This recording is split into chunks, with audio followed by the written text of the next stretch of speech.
নমস্কার, আমি স্বপন চৌধুরী ফিরে এলাম আপনার আমার সবার প্রিয় ইউটিউব চ্যানেল কেবিলওয়ালা। দেখুন, কেবিলওয়ালা চ্যানেলটা আমার করার উদ্দেশ্য কেবিল রিলেটেড, ব্রডব্যান্ড রিলেটেড ইন্ডাস্ট্রির যত রকম ইনফরমেশান আছে সেই সমস্ত ইনফরমেশান এক জায়গায় অ্যাকুমুলেট করা এবং আপনাদের সামনে তুলে ধরা, যাতে কেবিল অপারেটর এই সমস্ত বিভিন্ন বিজনেস ইনফরমেশান নিয়ে ব্যবসাটা আগামী দিনে আরও ভালোভাবে করতে পারে এবং সামনের দিকে এগিয়ে চলে। তো কথা হচ্ছে, এখন আমরা জাস্ট 2023-এর একদম শেষ লগ্নে, মানে শেষের দিকে এসে দাঁড়িয়ে আছে। আর কয়েকটা দিন পরে নতুন বছর শুরু হবে।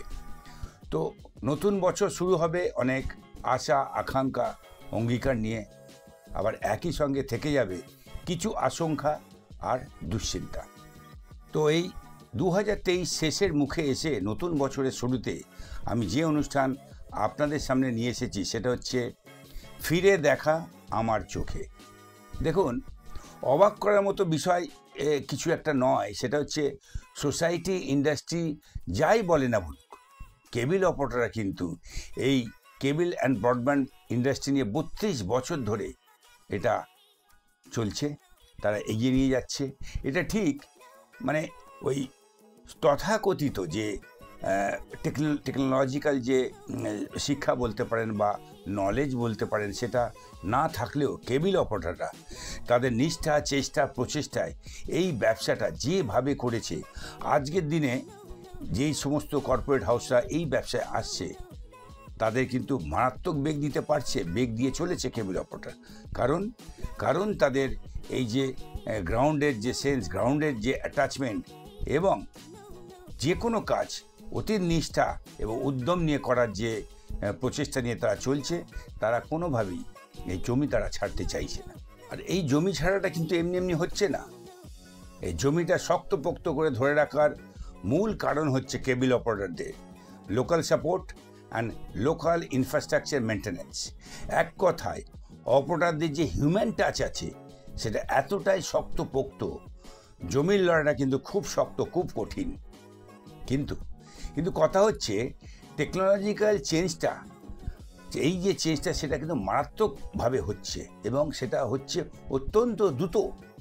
21st সেঞ্চুরিতে ব্রডব্যান্ড টেকনোলজিতে যে চেঞ্জ আসছে সেটা কল্পনারও অতীত। আর তাই এটা নিয়েই মূল সমস্যা কেবিল অপারেটরদের।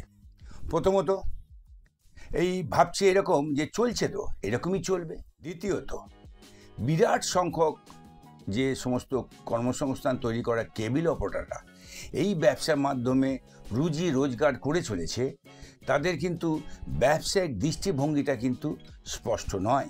কেন এটা আমি বলছি? এটা এই জন্য বলছি, তারা এইভাবে চিন্তাভাবনায় আজকের দিনে বিলং করছে, হলে হবে, না হলে হবে না, এইরকম একটা মানসিকতা। আবার অনেকে তো এইভাবে দেখছি ব্যাপারটা, সবার যা হবে আমারও তাই হবে। কিন্তু ব্যবসা করবে আজকের দিনে সব থেকে উন্নত প্রযুক্তি নিয়ে, অথচ এই যে টেকনোলজিক্যাল ব্যবসা যেটা করা হচ্ছে, যেটা আগামী দিনের ভবিষ্যৎ ব্যবসার অন্যতম একটা জায়গা, সেটা নিয়ে কাজ করবে, অথচ তার অগ্রগতি, তার ইনফরমেশান, তার চেঞ্জ নিয়ে কোনো রকম খবরাখবর রাখতে চাইছে না। সমস্যা হচ্ছে অপারেটররা ব্যবসার যে প্রয়োজনীয় বিজনেস ডকুমেন্ট বলতে যেগুলো বোঝায়, যেমন ধরুন PNT registration, professional tax, amusement tax, GST, এই সমস্ত ডকুমেন্টে কোনো তোয়াক্কাই করে না। যে সার্ভিস ইন্ডাস্ট্রিতে কর্পোরেটরা ঢুকে পড়েছে, অথচ নিজেদের কেবিল অপারেটরদের নিজেদের যে অপারেশনাল লেভেলকে যে উন্নত করতে হবে সে সম্পর্কে মারাত্মক অনীহা দেখা যাচ্ছে। সবেতেই হামবড়া ভাব, এরকম ব্যাপার হচ্ছে আমি সব জানি বা জেনে হবেটা কি। ব্যবসায়িক সমস্যার মধ্যে যখনই পড়বে তখনই কিন্তু ওই যোগাযোগ করার ব্যাপারটা তৈরি হয়। কিন্তু সমস্যার বাইরেও কমিউনিটির সঙ্গে একটা সুসম্পর্ক রাখা, যোগাযোগ রাখতে হয়, তার কোনো ইচ্ছা বা চেষ্টাই নেই অপারেটরদের ভেতরে। সোশ্যাল মিডিয়াতে চোখ রাখলে মনে অনেক প্রশ্ন হয়, করছেটা কি? ব্যবসায় মন আছে তো? অহেতুক, অবাঞ্ছিত, মানে অপ্রয়োজনীয় বিষয় নিয়ে দিন রাত এসব আলোচনা হচ্ছে। এত সময় পায় কোথা থেকে তারা? আমি দেখেছি আত্মসমালোচনা করার প্রয়োজনই বোধ করে না, শুধুমাত্র সমালোচনার ঝড়। আবার যত রাত বাড়ে এই সমালোচনার রূপই বদলে যায়, তার ভাষা বদলে যায়। দেখে হাসি পায়, কষ্ট পায়, দুঃখও লাগে, মনে হয় হচ্ছেটা কি। এসব দেখে সবথেকে মারাত্মক বিষয় বলে যেটা আমার মনে হচ্ছে সেটা হচ্ছে এরা কোনো মঞ্চ বা সংগঠন এর ওপর কোনো বিশ্বাসই রাখে না তারা। দেখুন, যে কোনো ব্যবসাদার বা চাকুরিগত যে সমস্ত মানুষ আছে একত্রিত বা সংঘবদ্ধ হয় মঞ্চ বা সংগঠনের মাধ্যমে, তার কারণ দলগত একটা শক্তি বৃদ্ধির জন্য। আর এই দলগত শক্তি বৃদ্ধি করে ব্যবসায়িক বা চাকুরিগত যে সমস্ত সমস্যা আছে, অসুবিধা আছে, তার জন্য প্রতিরোধ গড়ে তোলা যায়। যে কোনো পরিস্থিতিতে নিজেদের বাঁচিয়ে রাখার চেষ্টা করা যায় এই সমস্ত মঞ্চ বা সংগঠনের মাধ্যমে। কিন্তু বুঝে নেবার অবকাশটা কোথায়? না জানা আছে প্রযুক্তি, না আইন, না ইন্ডাস্ট্রি ইনফরমেশন। তা করবেটা কি করে করবে?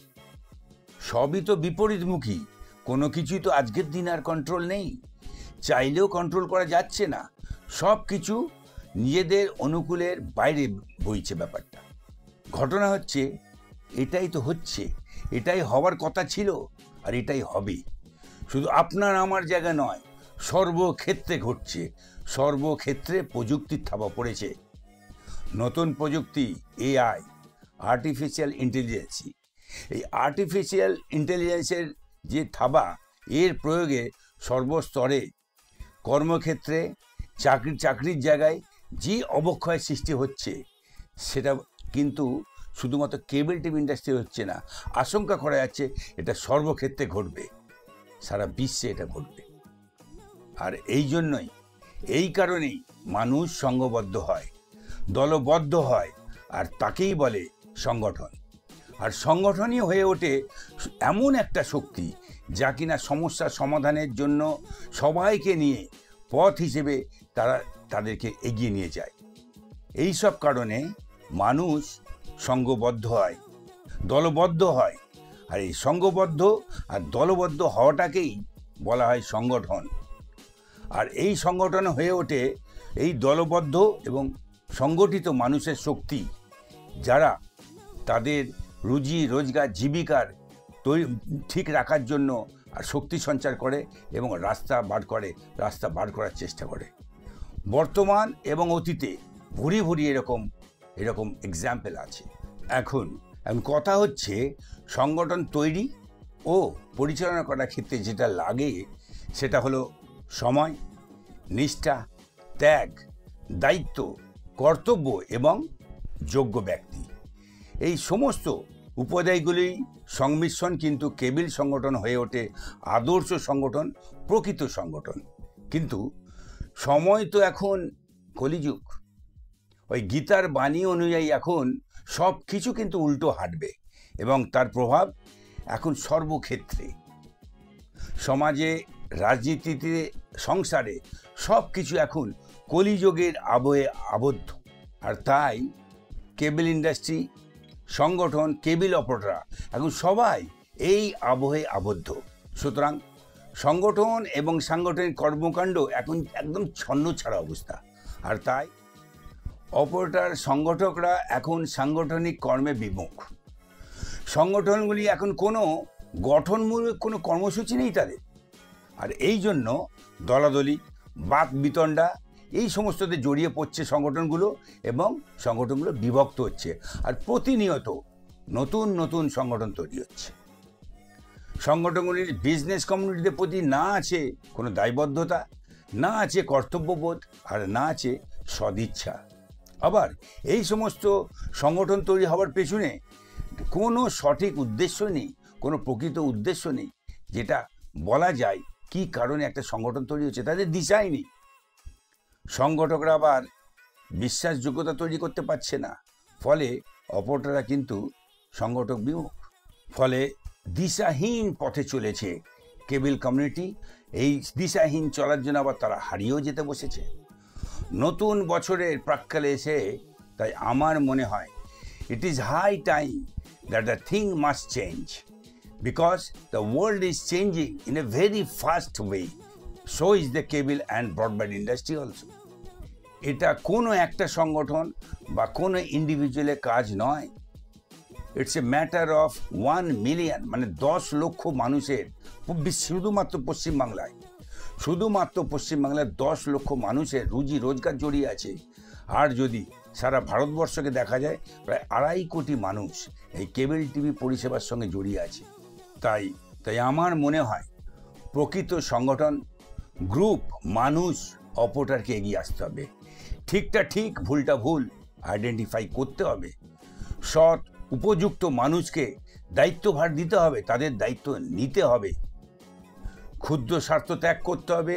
গ্রুপ উইদিন এ গ্রুপ, এই যে থিওরি, নিজেদের ভেতর ঝগড়া করে গ্রুপের ভিতর গ্রুপ তৈরি করে, এই যে ঝগড়া, এখান থেকে সবাইকে বেরিয়ে আসতে হবে। বিজনেস ইনফরমেশান সংগ্রহ করতে হবে এবং কমিউনিটি পিপল, মানে যারা অপরাধ আছে, তাদের মাধ্যমে তাদের কাছে পৌঁছে দিতে হবে, তাদের জ্ঞানের সমৃদ্ধ বাড়াতে হবে। ইন্ডাস্ট্রি রিলেটেড নলেজ গ্যাদার করতে হবে এবং কমিউনিটির মধ্যে ডিস্ট্রিবিউট করতে হবে, বাকিদের মেন্টাল এনরিচ করতে হবে। And this is a task of a proper genuine organization. আমি মনে করি it is possible to sail to 21st century if we work with determination, dedication, ethically, respectfully, with fullest attention of doing appropriate organizational activity. This is possible. সুতরাং, so let us rethink, redesign and rebuild our thoughts, ideas and ways of doing business in the days to come. একটু ভাবুন, নতুন বছরের অঙ্গীকার নিন, চিন্তা করুন আর ভাবতে থাকুন, করতে তো এটা হবেই। তাহলে নতুন বছরে সুস্থ থাকবেন, ভালো থাকবেন আর কেবিলওয়ালার সঙ্গে থাকবেন, এই আশা রেখে আমি আজকে আমার অনুষ্ঠান শেষ করছি। আজকের মূল বক্তব্য এটাই ছিল, কেবল অপারেটরদের রিথিঙ্ক করতে হবে, সংগঠকদের রিবিল্ড করতে হবে। এইভাবেই কিন্তু আমরা পুরো ম্যাটারটা রিডিজাইন করে 21st সেঞ্চুরির নতুন বছরে এগিয়ে যাওয়ার অঙ্গীকার আমরা নিই। এটা আমি আশা করব, এটা আমি সবার কাছে অ্যাপিল করব। এই বলে আজকে আমি আমার অনুষ্ঠান শেষ করছি। নমস্কার, ধন্যবাদ।